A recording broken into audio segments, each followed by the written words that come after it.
welcome to JJ Mom's Life Tale. எல்லா போலும் இறைவனுக்கே. இன்றைக்கி நம்ம தீபாவளி ரெசிபி 3 ஸ்வீட் ரெசிபி பார்க்க போகிறோம். கண்டிப்பாக நீங்கள் ட்ரை பண்ணி பாருங்கள். எல்லாமே ரொம்ப ஈஸியான ரெசிபி முறையில் தான் உங்களுக்கு சொல்லி கொடுத்துருக்குறேன். நம்ம சேனலில் ஃபஸ்ட் டைம் பார்க்குறவங்களா இருந்தீங்கன்னா Subscribe and like. அப்படியே மணி பெல் ஐக்கானே கிளிக் பண்ணிக்கிறோங்க. இப்போ வாங்க மக்களே, நம்ம கிச்சனுக்கு போவோம். ஃபஸ்ட்டு ஸ்வீட் வந்து நம்ம ரவை வச்சு தான் ஃப்ரெண்ட்ஸ் செய்ய போகிறோம். 1 கப் ரவைக்கு வந்து 1.5 கப்பு பால் வேணும். 1 ஸ்பூன் நெய் வேணும். கடாயை சூடு பண்ணிக்கிறேங்க. 1 ஸ்பூன் நெய் போடுங்க, போதும் நம்மளுக்கு. ஆனால் 1 ஸ்பூன் நல்லா ஃபுல்லாக எடுக்கணும்.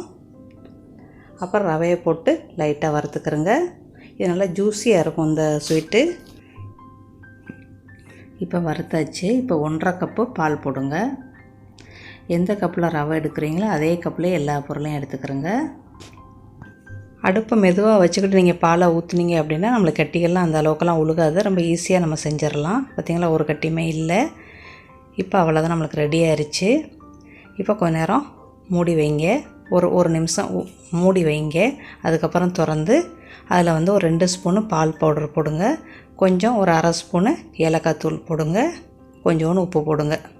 ஒரு பிஞ்சு உப்பு போட்டு நல்லா சப்பாத்தி மாவு மாதிரி பிணைஞ்சிக்கிறங்க. இதுக்கப்புறம் உங்களுக்கு நெய் போட வேண்டியதில்லை. உங்களுக்கு வந்து மாவு வந்து ரொம்ப கட்டியாக இருந்துச்சு ரவை அப்படின்னா கொஞ்சமாக நெய் போட்டு சப்பாத்தி மாவு மாதிரி பிணைஞ்சிக்கிறங்க. பிணைஞ்சிட்டு நீங்கள் இப்போ என்ன செய்யலாம், உருண்டை போடுறேன்டா பொடி உருண்டையாக போடலாம். கட்டிங் பண்ணுறேன்டா கட்டிங் பண்ணலாம். பிஸ்கட் அச்சில் வச்சு நீங்கள் வந்து பூ வச்சு வைக்கிறேன்டா வைக்கலாம். இந்த அச்சுகள்லாம் வந்து உங்களோட ரசனைக்கு தக்க நீங்கள் செஞ்சுக்கிறங்க. இல்லைன்னா எல்லாத்தையும் ஒன்றா சேர்த்து அப்படியே கட்டிங் பண்ணி நம்ம வந்து எடுக்கலாம். நம்ம விருப்பம். இந்த மாதிரி வச்சுக்கிட்டு பீஸ் கட்டிங் போடலாம். நாகட்டு மாதிரியே நம்ம வந்து கட்டிங் போடலாம். இந்த மாதிரி கட்டிங் போட்டு வச்சிட வேண்டியதுதான். ஆனால் நல்லா கொஞ்சம் உயரமாக இருக்கணும், அதை மட்டும் பார்த்துக்கிறேங்க. ரொம்ப லேஸாக இருக்கக்கூடாது இந்த ஸ்வீட்டு. அவ்வளோதான், எல்லாம் ரெடி ஆயிடுச்சு. இப்போ நம்ம வந்து சிரப் செய்ய போகிறோம். சிரப்புக்கு வந்து 1.5 கப்பு சீனிக்கு வந்து 1 கப்பு தண்ணி ஊற்றுங்க. 1.5 கப்பு சீனி. நம்ம எந்த கப்பில் ரவை அளந்தோமோ அதே கப்பு தான் எல்லாமே. 1 கப்பு தண்ணி. இது வந்து நம்மளுக்கு வந்து கரைஞ்சா போதும். சும்மா பிசுன்ட்டு நம்ம குலோப் ஜாமுக்கு எப்படி செய்வோம் அந்த மாதிரி இருந்தால் போதும். அந்த சீராப்புளுக்கு கொஞ்சோன்னு ஃபுட் கலர் போடுங்க, ஆரஞ்சு கலரு. இப்போ எண்ணெயை சூடு பண்ணிக்கிறேங்க. அன்னிட்டு வந்து சிரப் வந்து ரெடி ஆகிட்டு இருக்கு. இந்த பக்கத்தில் வந்து நம்ம வந்து எண்ணெயை சூடு பண்ணி நம்ம வச்சுருக்கிற ரவையை வந்து நம்ம வந்து பொரிச்சிட வேண்டியதுதான். பொரித்து நம்ம அந்த சிரப்புளுக்கு போடணும். ரொம்ப சாஃப்டாக ரொம்ப நல்லாயிருக்கும். இப்போ நம்மளுக்கு சிரப்பு ரெடி ஆயிடுச்சு. நம்மளுக்கு வந்து பிசு தன்மை இருந்தால் போதும். கம்பிப்பதம் தேவையில்லை. ஒரு கிளுன்னு இருக்கும் பாருங்கள், பிசுன்னு அந்த மாதிரி இருந்தால் போதும். இதை நல்லா பொன்னிறமாக பார்த்து பொரிச்சிருங்க. கருக விட்டுறாதீங்க. கொஞ்சம் வெந்த பிறகு அப்புறம் பிரட்டி விடுங்க. நல்லா எல்லாத்தையுமே கோல்டன் கலராக எடுத்துருங்க. ஒன்று ஒரு கலராக வேண்டாம், எல்லாத்தையுமே ஒரே கலராகவே எடுத்துருங்க. அப்போ தான் அந்த ஸ்வீட்டு பார்க்க நல்லாயிருக்கும். இப்போ நம்ம பொரித்து வச்ச ரவையுடைய பவுல்ஸில் எல்லாத்தையுமே போடுங்க. அவ்வளோதான். இது வந்து ஒரு 1/2 மணி நேரத்துலேருந்து 1 மணி நேரம் ஊறட்டும். நம்ம எல்லாத்தையுமே பொரித்து வச்சது எல்லாத்தையுமே போட்டுருங்க. அடுப்பை மட்டும் பொரிக்கும்போது ஸ்பீடாக வைக்க வேண்டாம். இல்லைன்னா இந்த பக்கம் அந்த பக்கம் நம்ம போயிட்டோம் அப்படின்னா அது கறியும் போயிடுது. அதை பார்த்துக்கிறோங்க. அவ்வளோதான், இதில் பார்க்க வேண்டியது வேறு எதுவுமே இல்லை. இப்போ சீராப்புளுக்கு போட்டு ஒரு 1/2 மணி நேரத்தில் எடுத்துட்டேன் பாருங்கள். ரொம்ப சூப்பரான ஸ்வீட் ரெடி ஆயிடுச்சு. ஜூஸியான ஸ்வீட்டு மக்களே. இப்போ வாங்க அடுத்த ரெசிபிக்கு போவோம். இப்போ நம்ம பார்க்க போகிறது நம்ம ஊர் ஸ்வீட்டு தான். தேங்காய்ப்பூ பருப்பி பார்க்க போகிறோம். இது வந்து நல்லா கிறிஸ்பியாக இருக்கும். சாஃப்டான பருப்பின்னா வேறு மாதிரி செய்யணும். நான் இன்றைக்கி உங்களோட ஷேர் பண்ணுறது வந்து கிறிஸ்பியான பருப்பி. இது வந்து 3 வாரம் வரைக்கும் கெட்டு போகாது.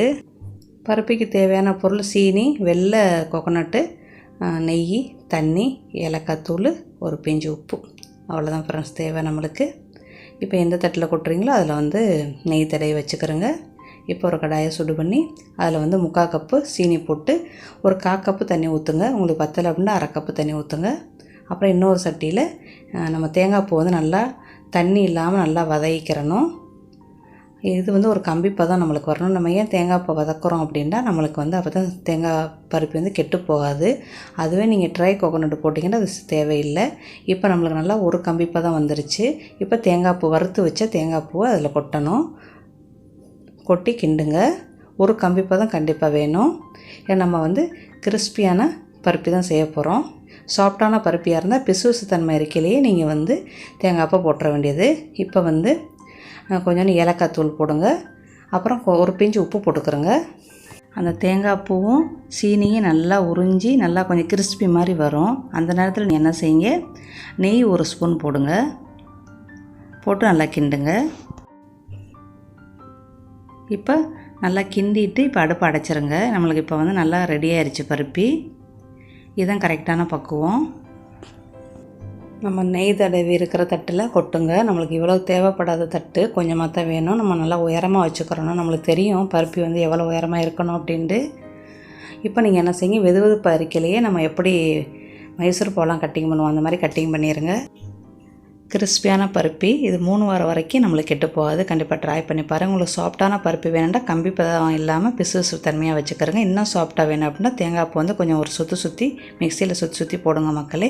இப்போ வாங்க நம்ம வந்து அடுத்த ரெசிபிக்கு போவோம். இப்போ நம்ம எல்லாருக்குமே பிடிச்சமான மில்க் பிடா செய்ய போகிறோம். பால்கோவா செய்கிறதோட ரொம்ப கஷ்டம். இந்த மில்க் பிடா வந்து ரொம்ப ஈஸியாக செஞ்சிடலாம். கொஞ்ச நேரத்து வேலை தான் நம்மளுக்கு.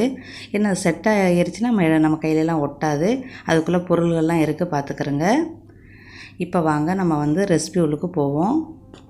இப்போ ஒரு சட்டியை அடுப்பில் வச்சு அடுப்பை எவ்வளோ லோவாக வைக்க முடியுமோ அவ்வளோ லோவாக வச்சுக்கிறோங்க. இல்லைன்னா கீழே பிடிச்சி போயிடும் பால். அதை பார்த்துக்கிறோங்க. ஒரு ஸ்பூன் நெய் போடுங்க. கரண்ட் அடுப்பாக இருந்தால் பக்கத்துலேயே நீங்கள் நில்லுங்க. இது கிண்டுறது கொஞ்சம் நேரம் தான். நெய் சூடானதோட பால் போடுங்க. 3/4 கப்பு பால். அதை போட்டதோட 1 கப்பு மில்க் பவுடர் போடுங்க. நீங்கள் எந்த கப்பில் அளக்குறீங்களோ அதே கப்புலேயே எல்லாத்தையுமே அளந்துக்கிறங்க. 1 கப்பை போட்டு கிண்டுங்க. இந்த நேரத்தில் அடுப்பு நல்லா ஸ்லோவாக வச்சுக்கிறோங்க. இல்லைன்னா கீழே வந்து ப்ரௌன் கலரில் போயிடும். நம்ம மில்க் பிடா வெள்ளையாக வராது. அதனால் ஒரு 5 நிமிஷம் வரைக்கும் நம்ம நின்று செஞ்சால் தான் இந்த ஸ்வீட்டு சூப்பராக வரும். இது செய்கிறதுக்கு டைம்னு பார்த்தா ஒரு 5 நிமிஷம் தான். அப்புறம் பால் டின்னு மில்க் மேட் பால் டின்னு போடுங்க. இது இனிப்புக்கு போடுறதும் டேஸ்ட்டுக்கும் ஒரு 1/2 கப்பு போடுங்க. நான் சீனி போடலை. உங்களுக்கு இது இல்லை அப்படின்னா நீங்கள் சீனி போடுங்க. அப்புறம் கொஞ்சோண்டு உப்பு, கொஞ்சோண்டு ஏலக்காய் தூள், அதையும் போட்டு கிண்டுங்க. ஒரு 5 நிமிஷம் கை விடாமல் கிண்டினீங்க அப்படின்னா உங்களுக்கு நல்லா திரண்டு வந்துடும். நல்லா வெள்ளையாகவும் இருக்கும். இந்த நேரத்தில் நம்ம கிண்டிக்கிட்டே இருக்கணும். கொஞ்சம் நேரம் நல்லா திரண்டு வர தொட்டிங்க கிண்டுங்க. உங்களுக்கு திரண்டு வரலை அப்படின்னா ஒரு 1/2 ஸ்பூன் நெய் வேண்டாம் சேர்த்துக்கிறோங்க. ஏன்னா கரெக்டாக திரண்டு வந்துருச்சு. சட்டியில் ஒட்டாமல் திரண்டு வந்துருச்சு. இதுதான் நல்லா கரெக்டான பக்குவம். இப்போ நம்ம அடுப்பு அடைச்சிட வேண்டியது. அடைச்சிட்டு கொஞ்சம் ஆறின பிறகு கை வைங்க. ஆறலைன்னா நீங்கள் ஆப்பையில் வச்சே கிண்டுங்க. அப்போ கொஞ்சம் ஆறிடுச்சு. இப்போ நம்ம கையில் லைட்டாக நெய்யை தடவிக்கிட்டு நீங்கள் என்ன செய்யுங்க, உருண்டை போடுங்க. சைஸ் வந்து உங்கள் விருப்பம். இதோட சின்னதாகவும் போடலாம், இதோட பெருசாக வேண்டாம். இது நல்லா கரெக்டான அளவு. எல்லா உருண்டைகளுமே போட்டு வச்சுக்கிட்டு ஆள்கட்டி விரலில் லைட்டாக இப்படி ப்ரெஷ் பண்ணுங்கள். அதில் ஒரு ஓட்டை விழுகும்.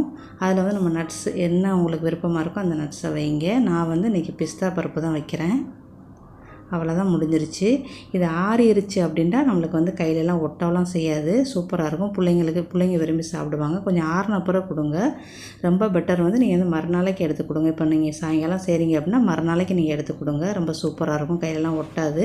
இந்த வருஷம் தீபாவளிக்கு இந்த 3 வகையான ரெசிபியில் ஸ்வீட் ரெசிபியில் ஏதாவது ஒன்று ட்ரை பண்ணி பார்த்துட்டு உங்கள் ஃபீட்பேக்கை சொல்லுங்கள் மக்களே. எல்லாருக்கும் தீபாவளி வாழ்த்துக்கள். அடுத்த வீடியோவில் சந்திக்கிறேன். பாய், see you.